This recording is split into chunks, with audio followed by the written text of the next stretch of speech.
Snowden merupakan sebuah film yang diangkat dari kisah nyata yang terjadi antara tahun 2004 sampai tahun 2013. Film ini disutradarai oleh Oliver Stone. Bagi yang penasaran dengan sosok Edward Snowden ini, silahkan searching di Google. Film ini mengisahkan seorang pemuda bernama Edward Snowden. Hari itu, Senin 3 Juni 2013, Edward Snowden bertemu dengan dua orang jurnalis, Laura dan Daniel. This way. Lanjut, Snowden membawa Laura dan Daniel ke apartemennya.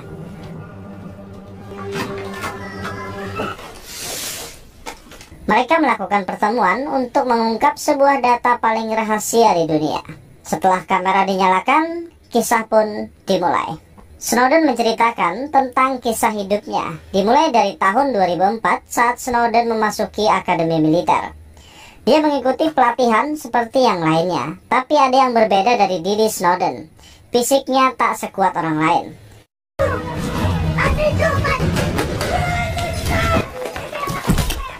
Saat turun dari tempat tidur, Snowden tergelincir dan cedera patah tulang.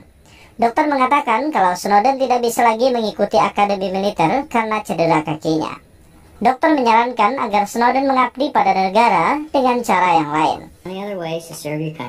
Dan malam itu di sebuah situs kencan, Snowden berkenalan dengan seorang gadis bernama Lindsay. Setelah kakinya sembuh, Snowden mencoba mendaftar jadi agen CIA sebagai seorang programmer. Setelah banyak macam pertanyaan dan tes dari Tuan Corbin, Snowden terpilih menjadi salah satu dari 12 orang yang akan menjalani pendidikan di Akademi The Hill. Menerima instruksi, Snowden menuju Virginia, tempat Akademi The Hill CIA. Di tempat inilah para agen CIA ditempa. Hari itu, Snowden dan 11 lainnya disuruh merancang sebuah sistem jaringan komunikasi tersembunyi dalam waktu 5 jam. We're gonna start with an aptitude test. Floyd, back up your... Hasilnya, Snowden menyelesaikan hanya dalam waktu 38 menit. Rekor waktu tercepat sepanjang sejarah The Hill. Corbin sangat senang dengan hasil kinerja Snowden. Lanjut, Snowden menemui sang kekasih yang kebetulan berada di Virginia. Ini adalah pertemuan pertama Snowden dan Lindsay. You didn't want to see me on crutches. I'm doing analysis for the State Department. In the direction of the State Department? You have to work on both if you want to be a spot post quite often. Alright, let's see, start it. Di hari berikutnya, Snowden mendapatkan pelajaran Undang-Undang Rahasia Amerika, PISA Court. Undang-undang rahasia khusus untuk intelijen, yang membolehkan pihak intelijen mengawasi siapapun berdasarkan kecurigaan. Kembali ke Hong Kong, di tahun 2013 di apartemen Snowden, kedatangan tamu jurnalis senior bernama Tuan McEskill. Dia menanyakan bukti kalau Snowden benar-benar seorang agen CIA. Snowden menunjukkan semua paspor dan tanda pengenalnya. Lalu Snowden mengatakan kepada Tuan McEskill kalau dia akan mengungkapkan dirinya ke publik, beserta semua data rahasia yang ada bersamanya. Dan ini semua bukan hanya tentang uang. Semua murni karena keinginan Snowden untuk menunjukkan kepada dunia kalau NSA telah melakukan tindakan ilegal kepada semua orang. Setelah menjelaskan semuanya, Snowden menyerahkan SD card yang berisi data rahasia tersebut kepada Tuan McEskill. Lanjut, Snowden menunjukkan sebuah sistem pelacak bernama X-Keyscore, sebuah sistem pencarian yang mampu melacak siapapun hanya dari data diri mereka. Lanjut, Snowden menceritakan tugasnya di Jenewa di tahun 2007. Di bawah perlindungan diplomatik PBB, untuk menjaga jaringan keamanan komputer CIA, artinya Snowden harus melindungi jaringan komputer itu dari para peretas. Jadi untuk mengetahui kelemahan dari sistem tersebut, Snowden meretas jaringan itu sendiri untuk mengetahui celah dari sistem tersebut. Namun Snowden malah mendapatkan teguran dari pimpinan di sana karena pengujian itu. Sebab Snowden telah melihat data berunsur politik yang seharusnya tidak boleh dia lihat. Dalam keadaan kecewa, Snowden menemui Charles. Dia menanyakan soal tugas lapangan yang dijanjikan oleh Charles. Lanjut, ketika Snowden sedang menghancurkan file, Gabriel mendatanginya. Lalu Gabriel menunjukkan sebuah sistem bernama X-Keyscore. Sistem ini bisa melacak siapapun berdasarkan nama dan data diri. Romania has a story in GChat. Setelah tiba saatnya kerja lapangan, Snowden dan Lindsay menghadiri pesta para konglomerat tersebut. Targetnya ada di pesta itu, seorang bankir bernama Marwan. You have a lovely girlfriend. Thanks. Setelah itu, dengan bantuan Gabriel menggunakan X-Keyscore, mereka menemukan semua data diri milik Marwan, termasuk semua keluarganya dan orang-orang yang pernah berhubungan dengannya. Gabriel mulai mencari kesalahan yang pernah dilakukan oleh Marwan, namun dia sangat bersih. Lanjut, Gabriel mencari kesalahan keluarga Marwan, dimulai dari adik ipar Marwan. Lanjut, anak perempuan Marwan bernama Salma, umur 15 tahun dan mempunyai seorang kekasih bernama Nedim. Dan Nedim ini tinggal secara ilegal bersama ibu Turkinya, bahan sempurna untuk menekan Marwan. Setelah data kelemahan Marwan dikirimkan kepada Charles, kekasih Salma terancam dideportasi. Lanjut, mereka mengadakan pertemuan dengan Marwan dan menawarkan bantuan untuk membuat paspor untuk kekasih Salma. Di sini, Charles ingin menjebak Marwan, membiarkan Marwan mengemudi saat mabuk, hingga Marwan ditangkap. Charles akan lebih mudah mengendalikan Marwan untuk melakukan yang dia mau. Tapi di sini terjadi pertentangan antara Charles dan Snowden. Rasa kemanusiaan Snowden menolak semua itu, karena bisa saja Marwan tewas saat mengemudi dalam keadaan mabuk. Namun Charles malah mengancam Snowden, karena Snowden pernah memasuki sistem CIA tanpa izin. Saat itulah Snowden sadar bahwa tidak ada yang namanya teman sejati di intelijen. Yang ada hanya keuntungan politik. Siapapun bisa dikorbankan, termasuk dirinya.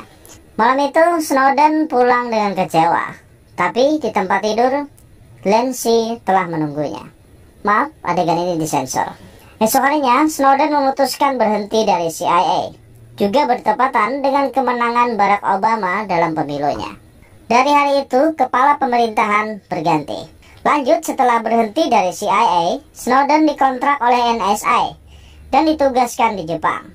Di sini, Snowden bertugas membuat sistem cadangan non-stop yang disebut Epic Shelter, sekaligus menyadap negara Jepang. Tak cukup sampai di situ, setelah berhasil masuk ke dalam sistem komunikasi negara Jepang, lanjut menanamkan program kecil ke dalam pembangkit listrik, bendungan, rumah sakit, dan yang lainnya. Idenya, jika suatu hari nanti Jepang bukan lagi sekutu, artinya Jepang bisa dengan mudah dipadamkan dalam sekali klik. Tak hanya di Jepang, hal yang sama juga ditanamkan di Meksiko, Jerman, Brazil, Austria, Cina, Rusia, Iran, dan Venezuela. Semua berada dalam kendali Amerika. Tak sampai di situ, kali ini masuk ke ranah bisnis, juga ditanamkan hal yang sama, sehingga bisa memantau keuangan, skandal wanita para pejabat negara, juga suap menyuap. Jadi semua pejabat pemerintah negara lain dipantau total. Setiap skandal yang ditemukan akan digunakan saat melakukan negosiasi, sehingga pihak Amerika tidak pernah mendapatkan penolakan. Semua negosiasi selalu berjalan mulus. Jadi sebenarnya yang dilakukan intelijen bukanlah tentang terorisme. Semua dilakukan hanya untuk menguasai juga mengendalikan ekonomi dan sosial. Isu terorisme hanya sebuah topeng belaka. Lanjut, saat Snowden di NSA, dia ditugaskan memantau jaringan terorisme berdasarkan dari kontak nomor telepon dan email para korban. Setelah berhasil melacak satu orang, maka sistem mendapatkan semua data orang yang pernah terhubung dengan orang tersebut. Bayangkan dengan 40 kontak saja, sudah mendapatkan 2,5 juta data lengkap orang-orang. Sekaligus bisa memantau, melacak, dan menyadap. Sungguh mengerikan. Bayangkan jika sudah bisa melacak ratusan juta orang. Artinya penduduk bumi yang hidupnya bersentuhan dengan teknologi telah dipantau oleh Amerika. Setelah itu Snowden berhenti total. Dia hanya ingin hidup tenang bersama Lindsay. There's a large part of you that just... Well, I can't... My official title would... Namun suatu hari, Snowden menemukan sesuatu yang tidak bisa diabaikan. Ada 3 pejabat tinggi NSA, Phil Benny, Ed Loomis, dan Craig Webby. Mereka bertiga mengajukan keluhan tentang penyalahgunaan kekuasaan karena telah mengawasi hidup orang-orang. Jadi yang dilakukan mereka hanya melakukan keluhan saja. Alhasil, FBI mendobrak rumah mereka bertiga dan menangkap semua orang. Lalu ada juga Thomas Drake, mencoba mengubah sistem dari dalam. Namun ketika dia gagal, Thomas mendatangi pers. Thomas malah dituduh sebagai spionage yang mengancam kedaulatan negara. Setelah itu, Snowden seperti terpanggil untuk melakukan sesuatu untuk melawan penyalahgunaan kekuasaan tersebut. Jadi, Snowden kembali menemui Corbyn, meminta kembali pekerjaan di NSA. Corbyn menyetujuinya. Kali ini Snowden ditugaskan di Hawaii. Setelah sampai di rumah, Snowden memberitahu Lindsay tentang tugas barunya di Hawaii. Namun Lindsay menolaknya. Snowden mengatakan kepada Lindsay, kalau kamu tidak ingin pindah, maka kita akan tetap di sini. Akan kutolak pekerjaan di Hawaii. Namun ketika Snowden ingin menyiapkan makanan, penyakit epilepsinya kambuh.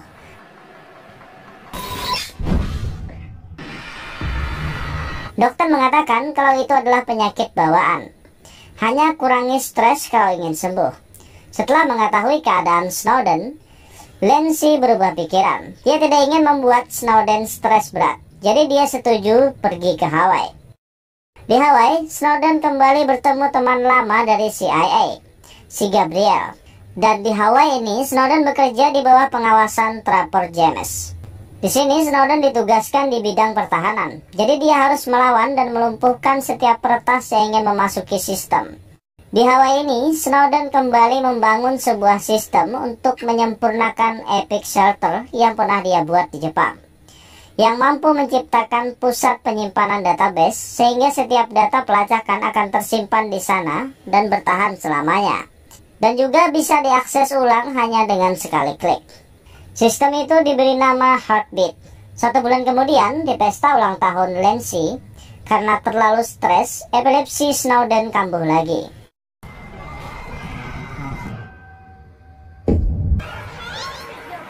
Setelah Snowden sadar, dia dipanggil oleh Corbyn. Mereka berbicara lewat video call. Namun karena Corbyn telah memantau setiap kegiatan Snowden, Corbyn menemukan kalau Snowden sedang merencanakan sesuatu. Jadi dia menekan Snowden dengan tuduhan mengakses data tanpa izin, agar Snowden mengakui semuanya. Namun Snowden tetap bersikukuh bahwa dia tidak merencanakan apapun. Karena Corbyn tidak menemukan bukti dan tidak tahu isi kepala Snowden, Corbyn tidak bisa melakukan apa-apa. Dia hanya bisa membiarkan Snowden. Setelah pulang ke rumah, Snowden segera menjelaskan situasinya kepada Lindsay.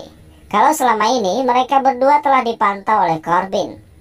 Dari email, panggilan, pesan teks, media sosial, dan semuanya dipantau. Jadi Snowden menyarankan kepada Lindsay untuk sementara waktu pulang dan tinggal bersama orang tuanya.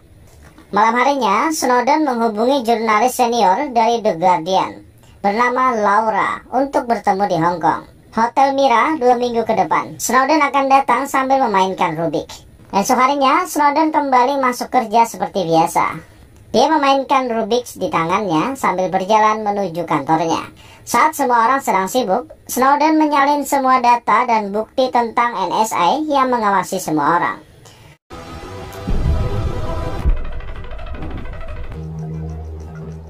Namun di saat penyalinan selesai, Snowden dengan tidak sengaja menjatuhkan SD card-nya. Namun Patrick menyelamatkan Snowden. Dia menginjak SD card itu hingga Trapper tidak bisa melihatnya. Setelah Trapper pergi, Snowden mengambil SD card itu dan berterima kasih kepada Patrick menggunakan bahasa isyarat. Setelah itu Snowden memasukkan SD card-nya ke dalam Rubik's dan pergi meninggalkan pangkalan itu. Untuk lepas dari pemeriksaan, Snowden melakukan trik paling sederhana. Sesaat sebelum memasuki ruang periksa, dia melemparkan Rubik's itu ke tangan petugas. Alhasil petugas hanya mengambil Rubik itu dan memainkannya tanpa curiga. Setelah pemeriksaan selesai, petugas kembali menyerahkan Rubik's itu ke tangan Snowden. Sekarang data paling rahasia ada di tangan Snowden untuk diserahkan kepada Laura. Dan terjadilah pertemuan antara Snowden dan Laura di Hong Kong di Hotel Mira. Seperti pertemuan yang terjadi di awal video ini. Pada hari itu, Rabu 5 Juni 2013, data rahasia NSA telah dipublikasikan oleh The Guardian. Seluruh dunia gempar dengan pengakuan Snowden.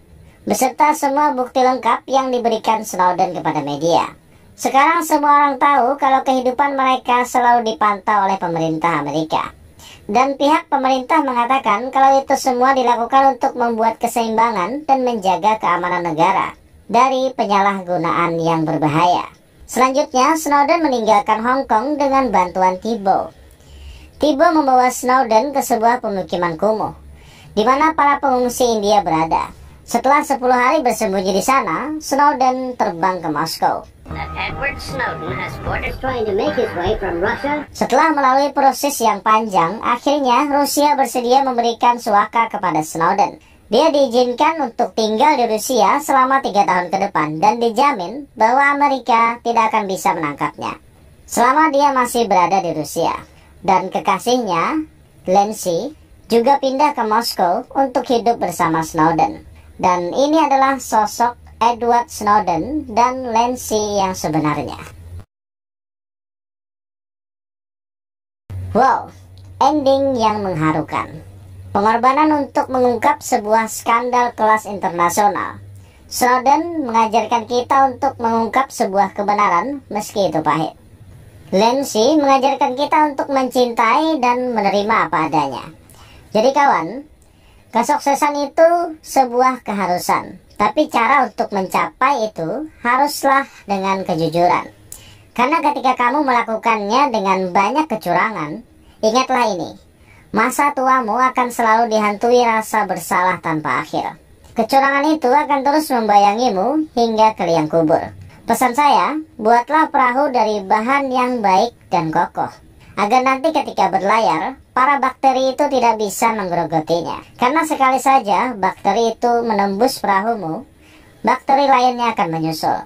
Perahumu akan tenggelam dan dirimu akan terombang-ambing di laut penyesalan selamanya.